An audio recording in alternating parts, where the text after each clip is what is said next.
A Rádio Cultura de Curitiba apresenta Cultura Revista, o panorama cultural da nossa arte em notícias e entrevistas. Apresentação, Mariane Antunes.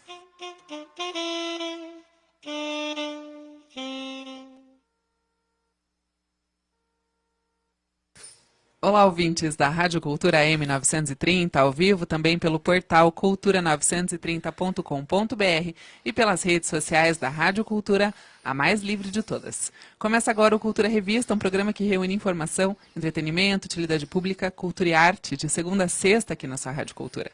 Participe da nossa programação, liga para cá no 3015-1800 ou pelas nossas redes sociais. Estamos ao vivo agora com uma live também no Facebook. O programa de hoje tem o apoio cultural e a parceria do Instituto Defesa da Classe Trabalhadora, que traz todas as terças e quintas temáticas importantes para a gente debater aí a política, a economia e os rumos do nosso país.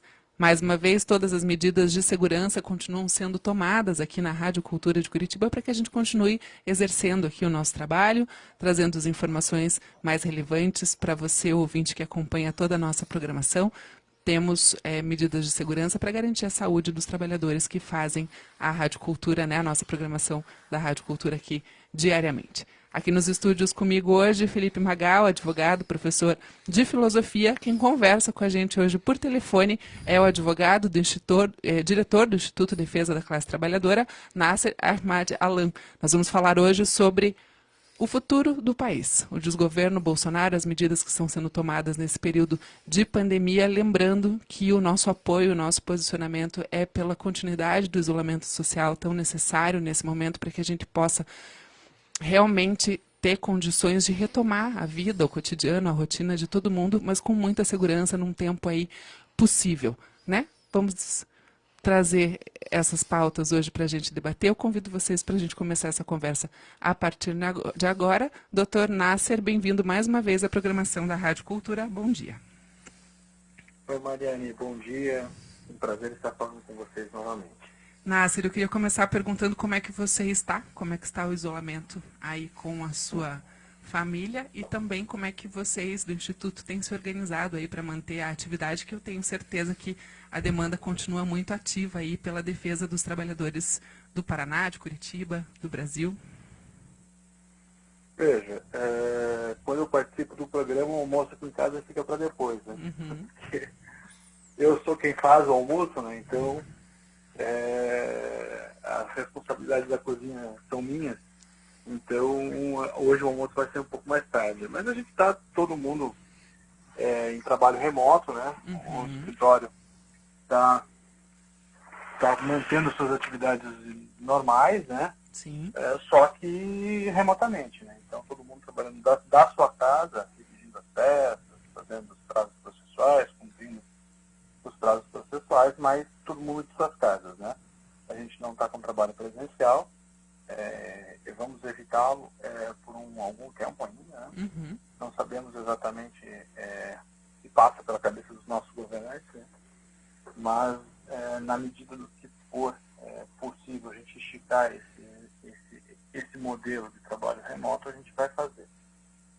E no mais é isso, né? Isolamento social é importante, ou seja, as pessoas, estou aqui olhando da minha janela, da minha sacada aqui de casa, vendo o movimento nas ruas de carro, parece que é normal, parece que é um dia comum.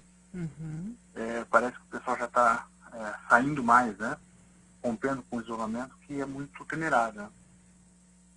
Temerável, Porque o eu importante diria... é que as pessoas não circulem, né? Sim, temerável e eu diria grave, né? Porque a não circulação é o que vai impedir que o vírus se propague, né? Por isso a gente reforça aqui a necessidade do isolamento social. Deixa eu cumprimentar aqui Magal, meu colega de bancada. Bem-vindo mais uma vez à Rádio Cultura. Bom dia, Mariane. Bom dia a todos os ouvintes. Bom dia, Nasser, que está aí como nosso, hoje, debatedor aqui no... Bom dia, Felipe. Bom dia. Pois, então, temos vários assuntos para falar no dia de hoje. É um país com o futuro de Bolsonaro. Seria um país com futuro ou sem futuro? Eu vou tentar me abster de falar um pouco, de falar tanto sobre a pandemia e sobre todas essas coisas, porque os veículos de comunicação abertos que já têm chegado com as melhores informações a respeito da Organização Mundial de Saúde, da Universidade John Hopkins, onde passam todos os dados mais atuais, e acho que eles já têm esse tempo para falar disso, como o nosso tempo é um pouco mais reduto, mais curto. É necessário que a gente fale sobre a relação pessoal dos dias, da agonia, da angústia que nos causa toda essa situação, né, Maria? Mas eu vou deixar que você comece, como melhor lhe aprouver. Nasser, vamos começar? Então, queria que você trouxesse um apanhado geral para a gente, principalmente da relação do nosso presidente com os governadores de estado. Existem algumas recomendações da Organização Mundial de Saúde que estão sendo colocadas de forma contrária pelo governo e com outros posicionamentos em relação aos governadores, né, com o próprio João Dória, com o Witzel, que atestou Covid-19 essa semana. Queria que você começasse por aí, Nasser, por favor. Pois bem, há pouco eu li uma reportagem do site UOL em que dizia que o marqueteiro do presidente da República comparou numa conversa os governadores a psicopatas. Acho que isso indica um pouco, né? Ou pelo menos dá indícios do que a gente, da relação entre a presidência da República com os governadores de quase todos os estados do Brasil. Não foi mais de uma vez, inclusive, que o presidente da República se pronunciou, se dirigiu aos governadores, enfrenta a oposição à conduta de isolamento social praticada ou determinada pelos governadores. Tanto que ontem teve o julgamento de uma DPF que trata exatamente da competência dos estados e municípios para determinar o isolamento social em detrimento do que viesse a estabelecer o governo federal. Então, o que me parece é que é muito cômodo falar de Brasília, criando factoides e criando versões que vão ser disputadas nas redes sociais por um exército digital que existe, né, por parte dos seguidores que é uma seita. O bolsonarismo é uma seita, não é uma linha política, né? É uma seita. Os seguidores dessa seita vão disputar a verdade, né? E eles criam uma realidade paralela, criam uma versão distante da realidade e vão tentar disputar. E não me admiraria que nessa disputa dessa realidade, inclusive, venham a falsear dados estatísticos, números, a partir do momento em que tentarem mudar o controle do Ministério da Saúde. E, inclusive, se a gente for lembrar, chegaram a questionar os números de óbitos e infecções de diagnósticos positivos que os estados vêm divulgando. Portanto, a gente vai ter esse embate por mais tempo. Seria um momento de união, de unidade em combate ao vírus, né? Se a alusão que fazem metaforicamente à guerra, em vários locais do mundo, estamos numa guerra, especialmente se fala, estamos numa guerra, mas eu nunca vi o país ir dividido com disputas internas, disputas políticas para uma guerra, né? Então, o que nós estamos fazendo aqui indo para uma guerra, como eles dizem, de forma absolutamente desunida, né? E com linhas de atuação completamente distintas, né? Os estados pregando o isolamento social em sua grande maioria, os municípios tentando administrar a lotação de hospitais e leitos hospitalares, leitos de UTI, né, porque isso desemboca no município, não é no governo federal, e o presidente da República passeando e fazendo de conta que não existe nada de diferente no país. Então, me parece que a gente vive uma realidade de um governo absolutamente esquizofrênico, né, errático, que por uma vertente produz uma prática e em outra algo algo completamente distante, diferente daquilo que a outra parte diz, né? Então nós temos o Ministério da Saúde que fala em isolamento social como medida de combate, e o presidente da República diz que é tudo bobagem, né? Então, e que vai à TV dizer que é bobagem, né? Então, isso é muito ruim, né? É um comportamento que sinaliza para as pessoas que o vírus não é tão grave, que o momento não é tão grave, que elas podem sair às ruas, que elas podem retomar a vida normal, o que não é verdade. Então, me parece que esse é o grande, no momento é o nosso grande problema. Magal, por favor. As práticas aí desse canalha, desse Bolsonaro, são sempre feitas dessa maneira eleitoreira. Se me perdoe esse adjetivo utilizado, eu acredito que dos ouvintes todos nossos, aqueles que não concordam com a minha opinião e têm total direito de não concordar, porque a mim, Mariane e Nácia, eu não vejo mais nenhuma outra possibilidade que se faça de você ter razoabilidade, de você ter diálogo, de você ter conversa, quando você se depara diariamente com notícias que você não consegue nem acompanhar o tempo. A minha indignação é tão maior do que a minha lembrança de tantas as bobagens que ele fez desde que ele entrou, né? Quando que ele entrou? Ele entrou, pessoal, ele entrou há 30 anos atrás, quando ele ficou 30 anos lá no Congresso, nunca fez nada. Ele se elegeu por uma grande parte de um antipetismo, de um movimento contrário, e ele se cercou de uma frente ampla de incontentes, insatisfeitos, que estavam com a situação atual, e foi para lá para fazer essas bizarrices, né? A subserviência aos Estados Unidos é uma coisa absurda, ainda mais sendo gerido os Estados Unidos agora por esse... Como diz o Roberto Requião, o governador Roberto Requião, Donaldo Trump, né? Como diz ele, essa maneira mais asquerosa de você tratar a política humana. Eu vou dar um exemplo. Ontem o Trump falou que ele vai cortar o auxílio que os Estados Unidos dão à OMS, 400 milhões de dólares. Tá, a que fim tem isso? Pessoal, olha só, ouvinte.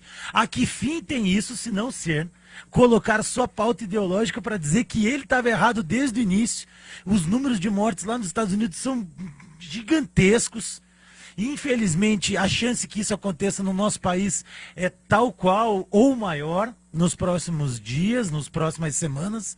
Nesse exato momento, onde a gente se aproxima cada vez mais da boca do vulcão, agora vem alguns administradores públicos, tais quais o governador de Santa Catarina ou esse prefeito aqui dessa cidade, que tentam, vamos voltar ao trabalho.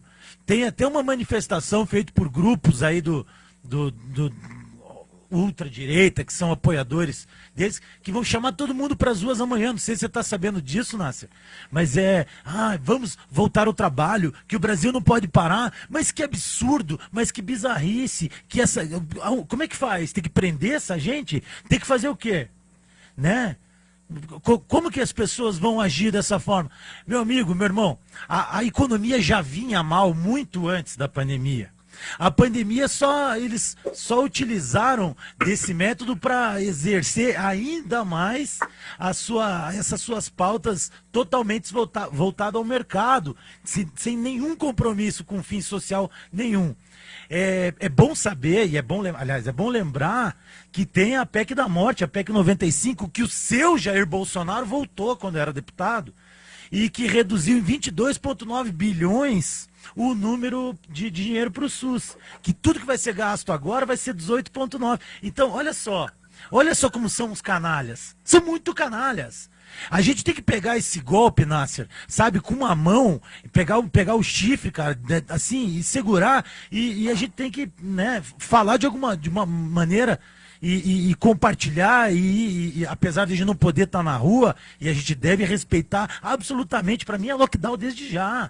Quanto mais tempo a gente fizer, mais vidas a gente vai salvar. Eu tenho certeza disso. Me perdoe minha voz indignada no começo do programa, ainda mais na hora do almoço, não quero atrapalhar a digestão de ninguém, mas é que me causa uma revolta e nos causa uma revolta. Não, principalmente porque indigesto, né? Exatamente, principalmente quando a gente trata aqui diariamente no cuidado com as pessoas, né? Cada vida importa. A gente tem falado isso diariamente, cada vida importa, cada medida importa, e por isso que a gente faz questão de debater semanalmente as medidas tratadas, pensadas para cada trabalhador, para cada trabalhadora, para cada um de vocês que nos acompanham nessa transmissão, de saber exatamente o que fazer, de como se informar, porque para mim fica muito claro um distanciamento entre o governo que está lá em Brasília, como bem disse o Nasser, e as pessoas que estão vivendo diariamente dentro das suas casas, sem políticas públicas, sem saneamento, sem atendimento básico, né, da saúde e de outras coisas mais. A diferença fundamental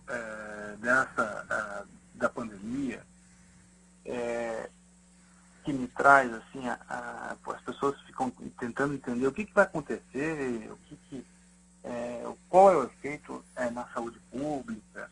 Na verdade, de uma forma geral, a gente pode sintetizar o seguinte: a classe média que teve sempre e tem acesso à saúde, seja por plano de saúde, seja na saúde, seja mesmo pagando por consultas e treinamentos e tal, a classe média que vai ter essa capacidade, que ainda mantém essa capacidade econômica de pagar pela sua saúde, quando precisar, não vai ter acesso.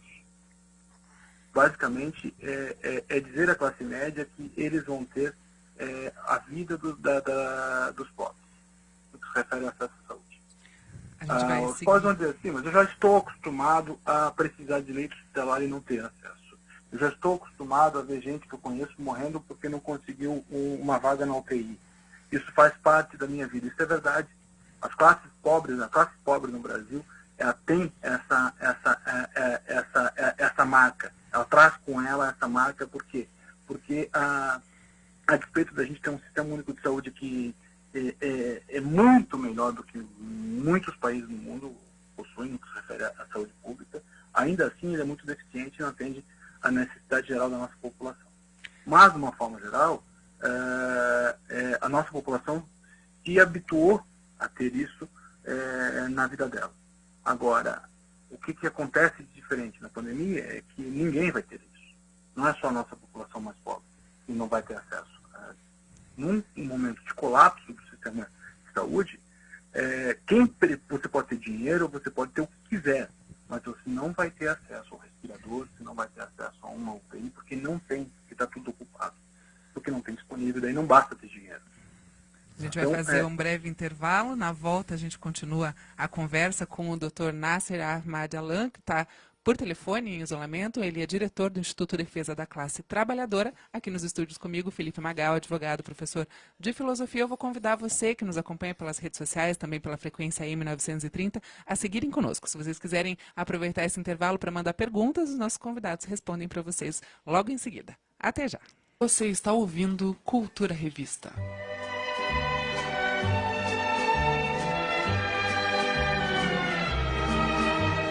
A vida é uma combinação de magia e espaguete. Venha conhecer essa magia no Fellini Restaurante. Há 10 anos na esquina mais charmosa do Cascatinha. Cozinha de alma, de quarta a segunda, das 11h30 às 15 horas, com almoço típico italiano e cardápios especiais para eventos. Consulte a programação nas redes sociais do Fellini Restaurante ou faça uma visita na Avenida Manuel Ribas, 4227. Informações e reservas pelo telefone 41 99228 1948.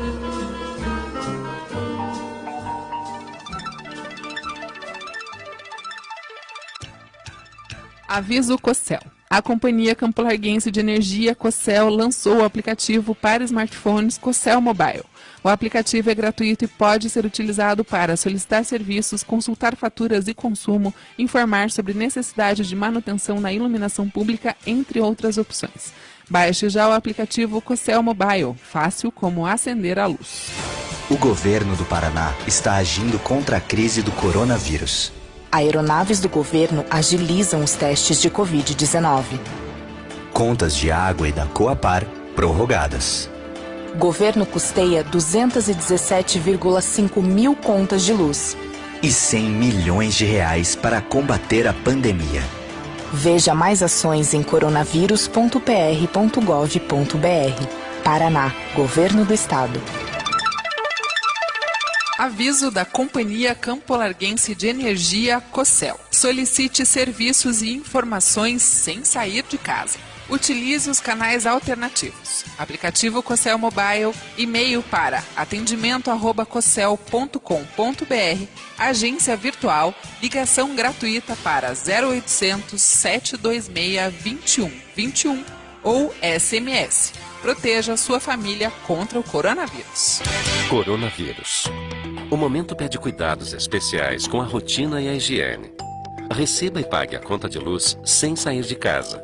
Peça sua fatura digital e cadastre a conta em débito automático.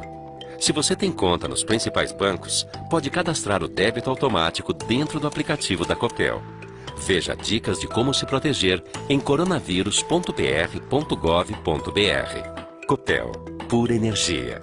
Paraná, Governo do Estado. Você está ouvindo Cultura Revista. Estamos de volta com o programa Cultura Revista aqui na Rádio Cultura M930, ao vivo, também pelo portal cultura930.com.br e pelas redes sociais da Rádio Cultura, a mais livre de todas. Hoje aqui nos estúdios, Felipe Magal, advogado, professor de filosofia, por telefone, o doutor Nasser Ahmad Alan, advogado, diretor do Instituto Defesa da Classe Trabalhadora. A gente encerrou o bloco falando sobre o Sistema Único de Saúde do Brasil, falando sobre os atendimentos às pessoas que vão necessitar aí de cuidados, de UTIs, de respiradores, por conta da pandemia do Covid. Eu queria trazer dados importantes para a nossa reflexão e segmento dessa conversa neste segundo bloco. Hoje no Brasil, dados do Ministério da Saúde, 1.736 pessoas já morreram pelo Covid-19 e temos 28.320 casos confirmados. Aqui uma informação importante, a gente precisa levar em conta o clima no Brasil. Temos dias de calor, dias quentes, que fazem com que o vírus não se propague com tanta velocidade como aconteceu na Europa, né, na Itália, na Espanha, nos Estados Unidos, quando o inverno é mais rigoroso. E por que o isolamento social é tão necessário nesse momento? Para que a gente realmente consiga fazer a contenção, enquanto até o clima nos favorece, né? E fazendo aqui também uma ressalva ao gigantesco e incrível trabalho realizado pelo Laboratório Central do Estado do Paraná, o LACEN Paraná, na sua unidade do Alto da 15, do Guatupê e a unidade de fronteira em Foz do Iguaçu, que tiveram uma demanda de aumento de trabalho enorme, né? Mas que são profissionais aí que estão na linha de frente, atuando no controle, nos casos, na identificação, nas contraprovas. O Laboratório Central do Estado do Paraná é referência no Brasil, é um dos principais laboratórios atuando no combate à pandemia no Brasil todo, né? Então tem muita coisa vindo aqui para o Paraná. Então eu queria fazer um registro aqui e enaltecer o trabalho dos profissionais que estão lá no LACEN Guatupê, muitos deles nos assistindo aqui na hora de almoço lá no LACEN. Eles acompanham o noticiário aqui da Rádio Cultura também. Então, um salve e um abraço para todo mundo. Um salve nosso também pelo esses caras, pessoal da trincheira ali, da infantaria, da frente, profissionais de saúde que estão dando literalmente a vida pela causa.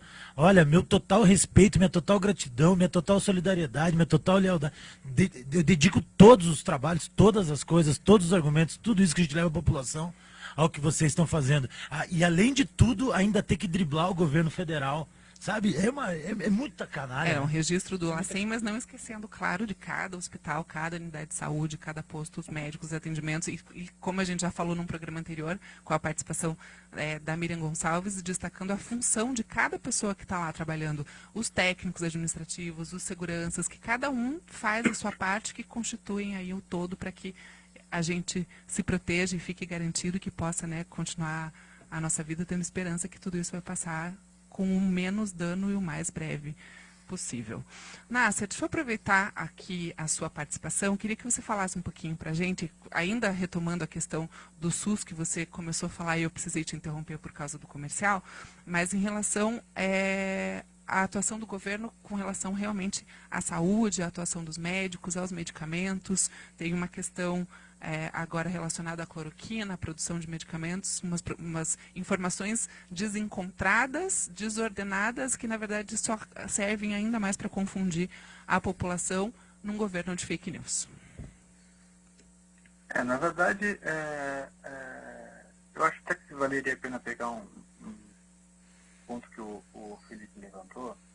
Eu acho que a gente vive hoje uma precipitação, a pandemia ela trouxe isso, né? Uma precipitação de um estado em que a gente se encontraria em alguns anos. A pandemia precipitou esse caos. Mas se as coisas acontecessem, seguissem o rumo que estavam seguindo, a gente chegaria a esse caos sem pandemia. Tá? Por que eu digo isso? Porque a emenda constitucional 95, que foi citada pelo Felipe, e tudo que ela trouxe, que é esse programa, essas medidas de austeridade, com corte de gastos públicos, de investimentos em saúde e educação, corte de bolsas de pesquisa, cortes de investimentos na área de saúde, retirada de recursos das universidades federais, a retirada de bolsas de pesquisa da CAPES, tudo isso tem um preço, teria um preço.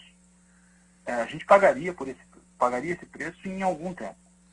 Por quê? Porque é o Estado retirar dinheiro, recursos de áreas que são essenciais, que são vitais para um país.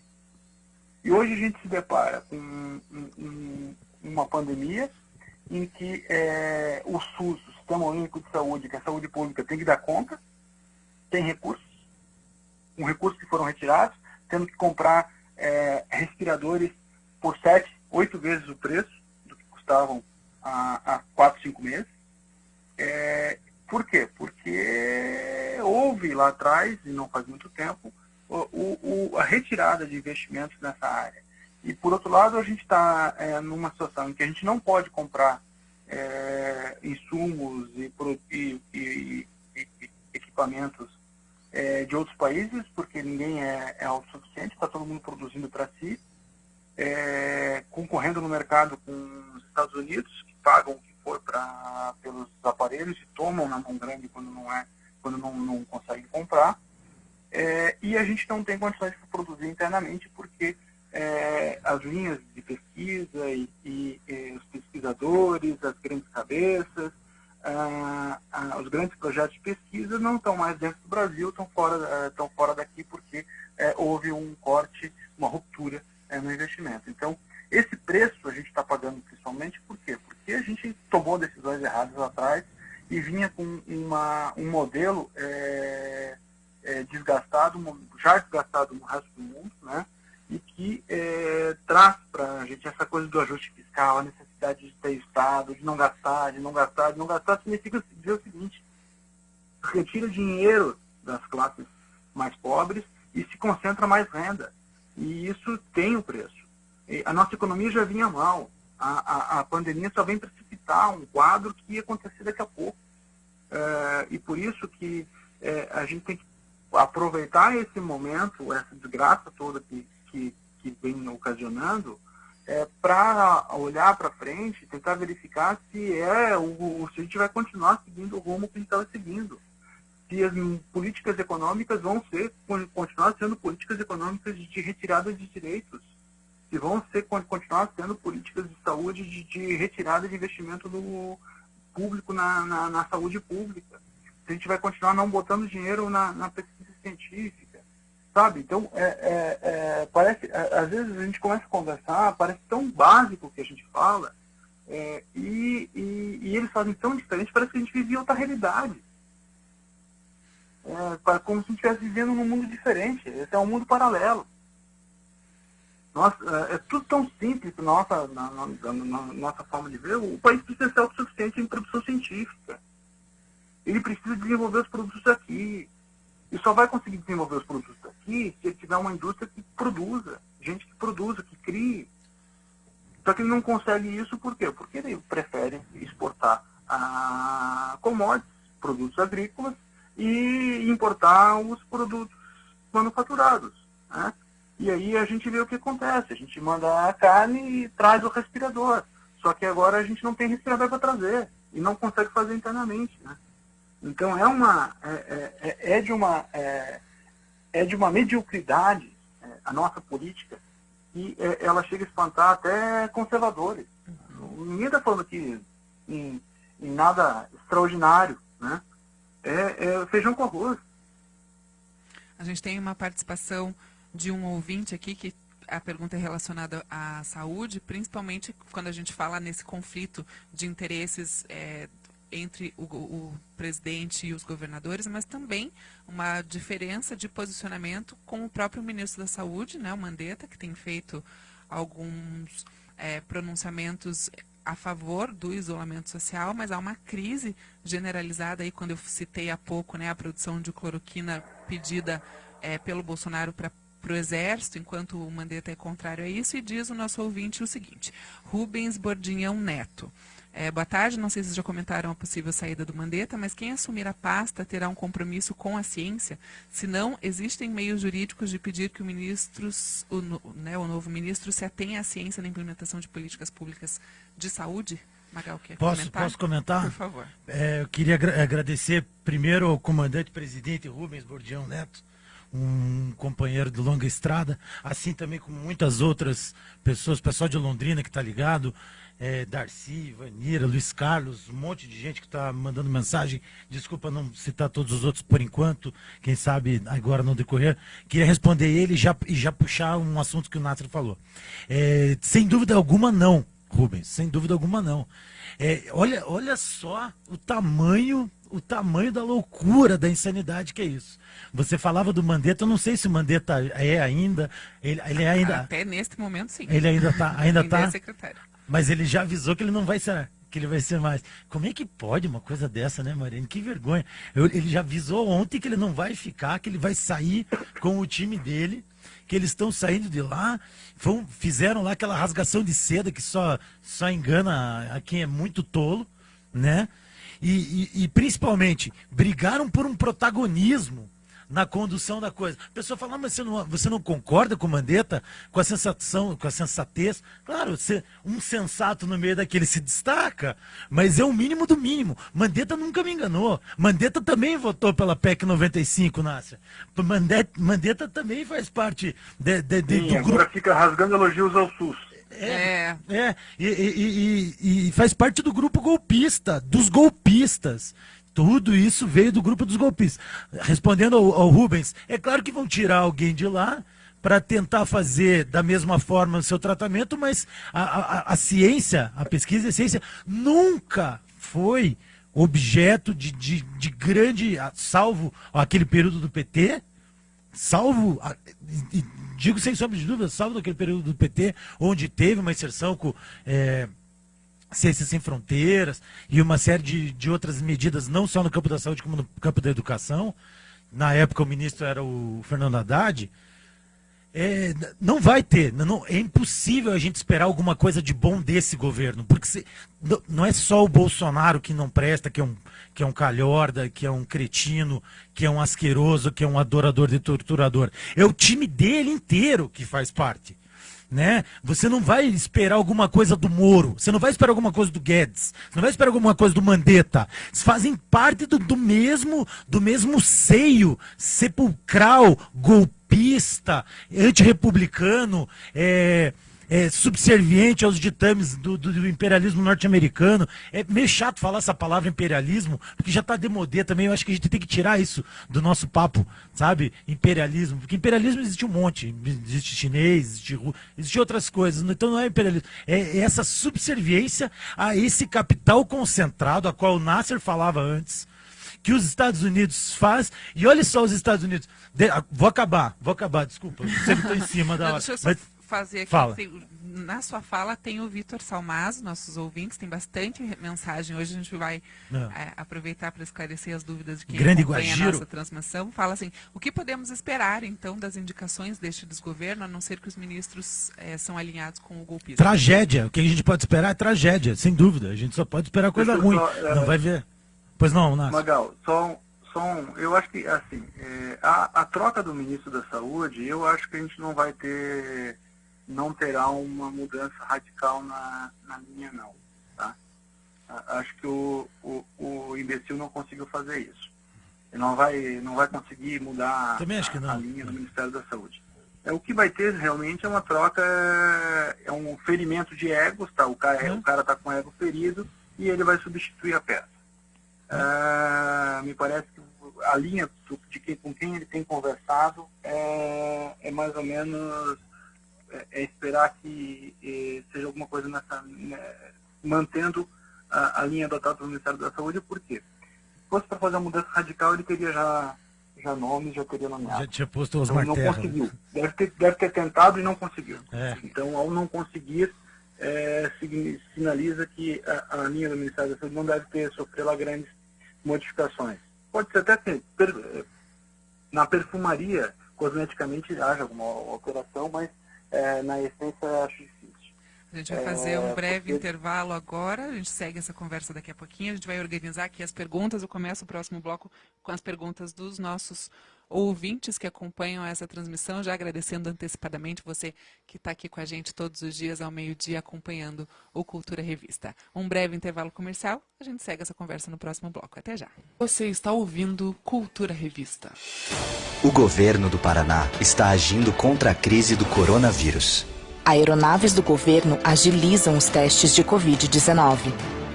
Contas de água e da Coapar prorrogadas. Governo custeia 217,5 mil contas de luz. E 100 milhões de reais para combater a pandemia. Veja mais ações em coronavírus.pr.gov.br. Paraná, Governo do Estado. Coronavírus. O momento pede cuidados especiais com a rotina e a higiene. A Copel está preparada para manter os serviços essenciais de energia elétrica e está reforçando seu time de atendimento nos canais copel.com, pelo aplicativo e no telefone 0800 51 00 116. Veja dicas de como se proteger em coronavírus.pr.gov.br. Copel, pura energia. Paraná. Governo do Estado. Você está ouvindo Cultura Revista. Estamos de volta com o programa Cultura Revista, aqui na Rádio Cultura M930, ao vivo também pelo portal cultura930.com.br e pelas redes sociais da Rádio Cultura, a mais livre de todas, numa conversa importante e necessária com os nossos convidados de hoje, Felipe Magal, advogado, professor de filosofia, por telefone, Dr. Nasser Ahmad Alan, advogado, diretor do Instituto Defesa da Classe Trabalhadora, e eu vou iniciar esse bloco com dois comentários que a gente recebeu aqui, que são perguntas para você. Nasser, por favor. A Célia Venturini Silva diz: pelo amor de Deus, vocês que entendem de economia e política, respondam para mim. Por que não tem dinheiro para saúde, educação, ciência e não falta dinheiro para políticos, juízes, promotores e banqueiros? Eu emendo aqui com a fala do Ricardo Mendonça, advogado também lá do Instituto Declatra, que diz: Nasser Magal, Guedes diz que é tudo culpa do PT, mas não conta para a população que a renda dos trabalhadores hoje é menor do que o valor médio de 2012 descontado a inflação. A desigualdade é a maior já vivida. Isso deriva das políticas de proteção ao trabalho ou das políticas neoliberais? Nasser, por favor. Vamos lá. A primeira pergunta é fácil de responder. Ao mesmo tempo que ela é fácil de responder, ela é impossível de praticar. Porque, na verdade, falta dinheiro para a saúde porque a gente destina a maior parte dos recursos da União para pagar dívida para banco, juros para o banco. Então, enquanto a gente estiver pagando juros, usando mais da metade do orçamento para pagar juros, a gente vai ter essa deficiência. Eu nem acho que a gente gasta muito com funcionalismo público, não. Não acho que as burocracias tanto da União, dos Estados Unidos, sejam tão ociosas e tão ineficientes e caras. Tá? Então, acho que o principal problema mesmo é a questão do juros da dívida pública.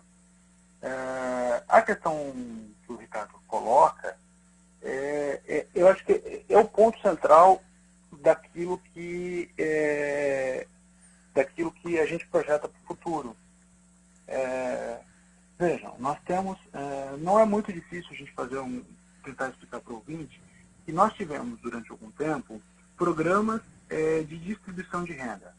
Não era distribuição de riqueza, mas um programa de distribuição de renda, que permitiu que tivesse um crescimento da renda média do brasileiro e da brasileira.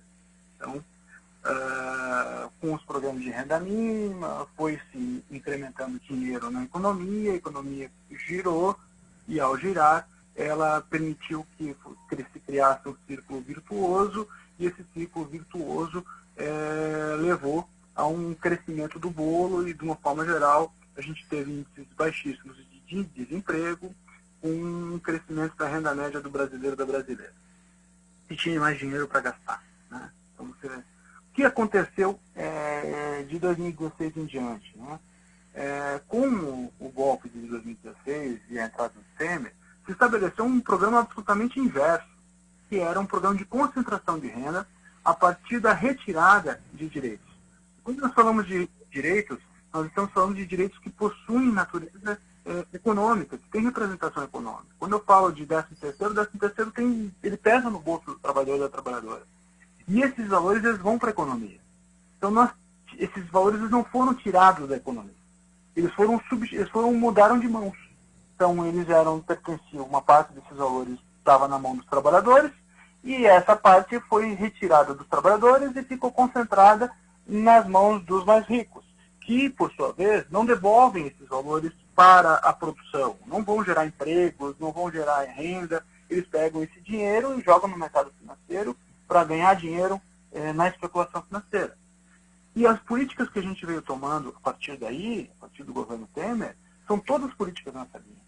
Tivemos a reforma trabalhista, mas aí agora tivemos duas recentes reformas, mais uma reforma trabalhista que começa em 1905, que já foi objeto, inclusive, de programa aqui, mas que, como consequência direta, ela torna os trabalhadores e trabalhadoras mais pobres. E isso torna o país mais pobre, de uma forma geral. E isso é fundamental que a gente diga.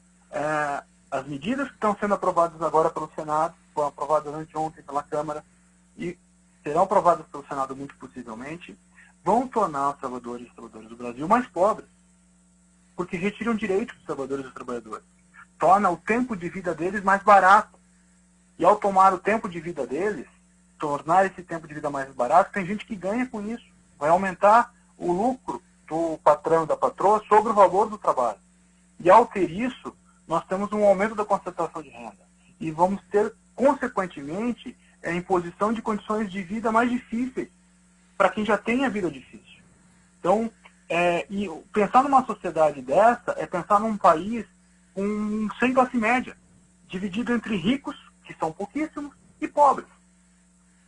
Então, com uma divisão social muito grande, um desnível social, uma desigualdade econômica e social muito grande, num país que, na minha visão, é um país, seguindo esse rumo, né, é um país sem futuro.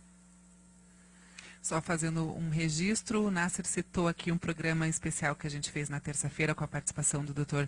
Ricardo Mendonça sobre a MP 905, para quem quiser ouvir, quem não teve tempo ainda de acessar, o áudio na íntegra, também o vídeo dessa conversa estão disponíveis lá no site cultura930.com.br/podcast. Cultura Revista é um programa, então, da última terça-feira, está lá à disposição de quem quiser ouvir. Magal, por favor, você tem um ouvinte que perguntou aí também sobre a questão do auxílio emergencial? Por favor. Tenho. Eu tenho várias coisas Tem agora. várias coisas, então diga.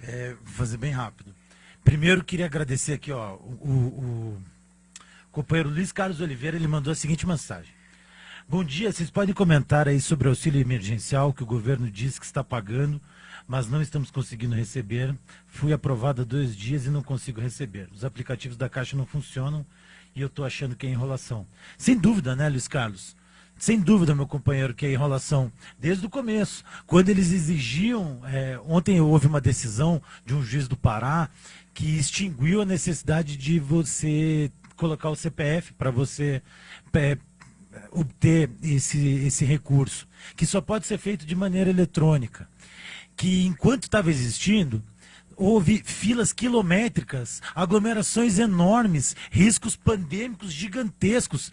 Tudo isso faz parte da pasta do ministro Onyx Lorenzoni, que já foi ministro da Casa Civil, foi tirado de lá, que é um totalmente incompetente. É uma pessoa incapaz, não tem a mínima condição que está lá e trata-se de mais um golpista.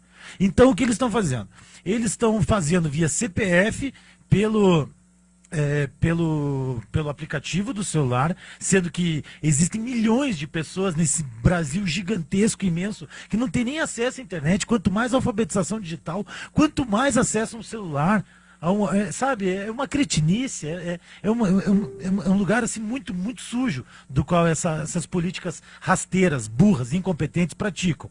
Mas era para ser R$ 200, Luiz. A oposição brigou, lutou e ficou para 600 e 1.200 no caso se tiver mais uma integrante na família ou se for mãe que mora sozinha, que cuida de filhos.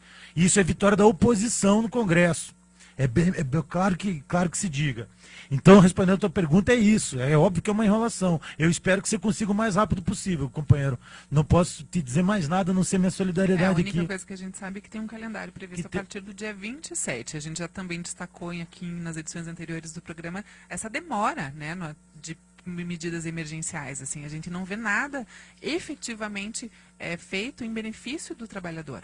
A gente só vê cortes, né, dada a MP 905, a gente tem notícias hoje nos principais veículos de comunicação do corte da jornada, de salário, suspensão de contratos de trabalho durante a pandemia, uma série de questões que só prejudica a vida do trabalhador e nada que os ajude. Nada né? que impulsione, nada que eu coloque, né, que coloque para cima. Agora eu queria falar um comentário de um grande amigo meu que foi colega, o Pedro Rei Branco, conhecido Pedro Bó, que falou... A ACP quer dizer Associação Corona Paraná. Achei sensacional. Genial, Pedro. Todo o pessoal geral de Ivaí, Carlos, todos vocês, meu abraço.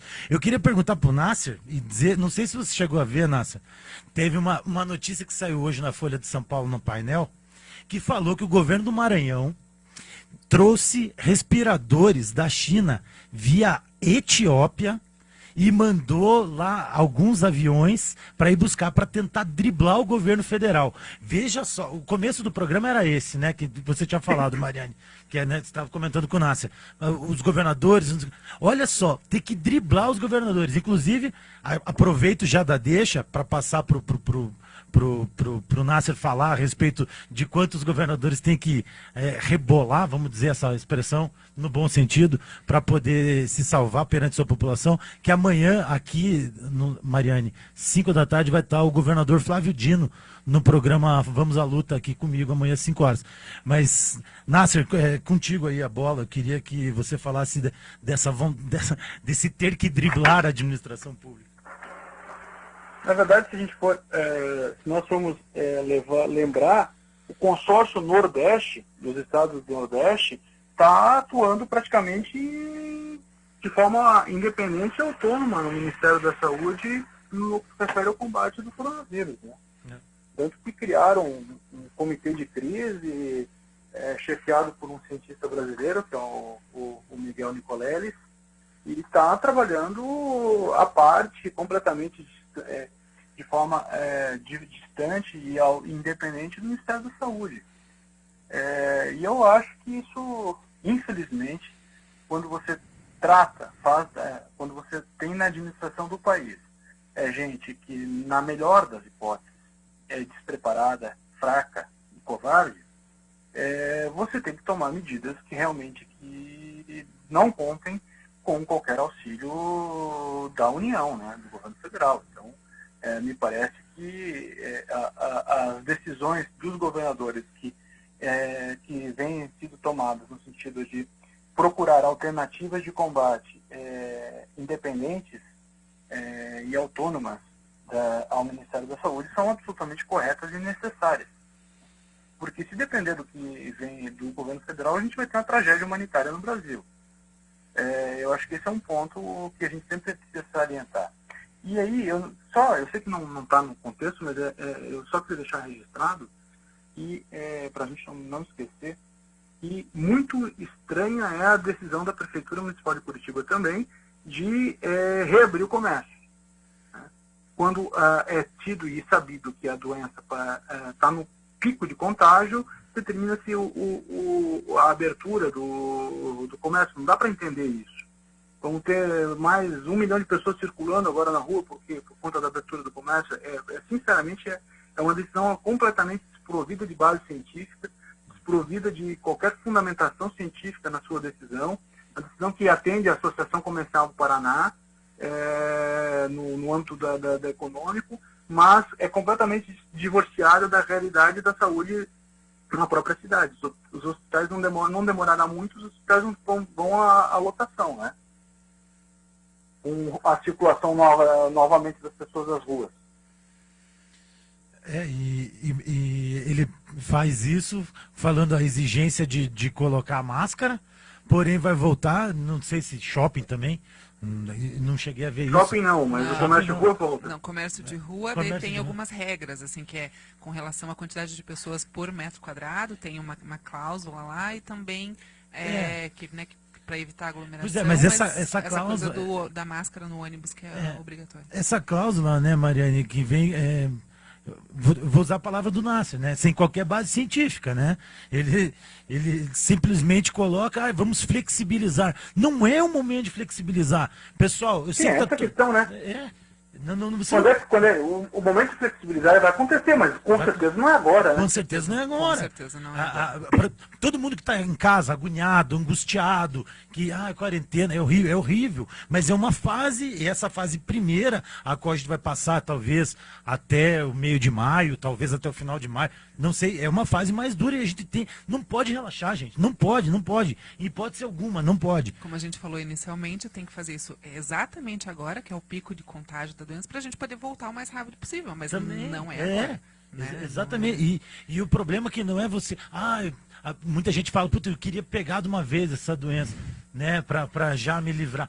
Bom, olha só, eu não vou nem comentar sobre a pessoa adquirir uma... Agora, e o quanto que ela pode transmitir para outras, né? O problema... inclusive, né?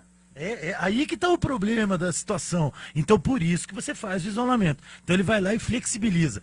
Para mim, Nasser, eu sugiro que essa atitude tomada do prefeito Rafael Greca é de, assim, um boneco de ventríloco, sabe? É o títere ali de organizações que mandam dentro dessa situação, que pressionaram, que forçaram ele a fazer essa atitude. Não é que eu estou duvidando que ele tem uma alma boa, ou que ele tem qualquer coisa, ou que ele seja uma pessoa racional, oculta. Não acho nada disso. Não tenho, infelizmente, não guardo nenhum apreço pelo nosso prefeito. Tenho respeito apenas por ser mais velho, mas não tenho nenhum apreço por ele. Agora, o que ele faz, esse sentido, para mim, é obedecer ditames desse empresariado. Há muito tempo atrás, a gente já falava aqui, acho que sei lá quantas semanas atrás, a gente já falava aqui que tinha aquele Júnior Durski, tantos caras falando, Luciano... não sei o que, falando, mas se morrer, mas não sei o que. Daí foram para as redes pedir desculpa, dizer que não é não. O Madeiro fica distribuindo cheeseburger agora para o caminhoneiro, para se fazer. Gente, se o pessoal não está minimamente preocupado com a vida... As demissões já aconteceram. E as demissões aconteceram, exatamente. Na terça que eu acho que falei com o Ricardo, quando eu falei com o Ricardo, 11 mil empregados que foram... 700 por enquanto no Madeira. Já foram colocados dentro da SMP que retira, que suspende o contrato de trabalho por 4 meses, né? Tô com a boca assim. Vai daí. Na verdade, o nosso tempo está chegando ao fim. Eu quero agradecer mais uma vez a participação, a parceria do Instituto Declatra, a defesa da classe trabalhadora. Nasser, por favor, muito obrigada mais uma vez. Claro que você continue aí exercendo o seu trabalho, o isolamento em segurança, com a segurança aí da sua família. Quero suas considerações finais para o programa de hoje, por favor. Só agradecer a participação, foi um prazer conversar com vocês, com os ouvintes e as ouvintes, dizer que nós estamos aí atentos, né, tentando, na medida do possível, fazendo a nossa disputa diária, né? Então, a gente vive um momento que a gente tem que disputar cada centímetro quadrado dessa cidade, desse estado, desse país, e a gente precisa fazer isso e sempre se lembrar que tudo está em disputa. Muito obrigada, Nasser. Obrigada, Declatra. Nas redes sociais, Facebook, Defesa da Classe Trabalhadora, no Instagram, @ideclatra. Felipe Magal, obrigada mais uma vez. Obrigado, Mari. Obrigado, Nasser. Um abraço para você, para todo mundo aí na sua casa. Eu quero só levar aqui ao último comentário aqui do meu grande amigo, companheiro Adalberto Prado, que fala: o Greca não aguenta a pressão da Associação Comercial do Paraná e autorizou a abertura do comércio. Empresas de ônibus cobram 200 milhões da prefeitura por redução do número de passageiros, mas nos horários de pico de ônibus estão superlotados. Obrigado, Prado, obrigado pela tua manifestação, pela contribuição, que é exatamente isso, né? Então, todos essa política sempre colocada em favor da burguesia, dos burgueses, tem que dar o seu retorno nessas horas. Então, minha despedida é, pessoal, continuem firmes, aguentem firme na quarentena, usem os meios virtuais, falem, publiquem, escrevam, qualifiquem o debate. Vamos vencer esses golpistas e essa burguesia que tanto concentra a renda, que tanto diverge e separa o povo, que é inimaginável, impossível de continuar resistindo assim. Muito obrigado, Mariane. Obrigada, Magal. Lembrando que o Magal volta amanhã às 5 da tarde com o programa Vamos à Luta, numa entrevista exclusiva com o governador do Maranhão, Flávio Dino. É amanhã às 5 da tarde, anota aí na agenda.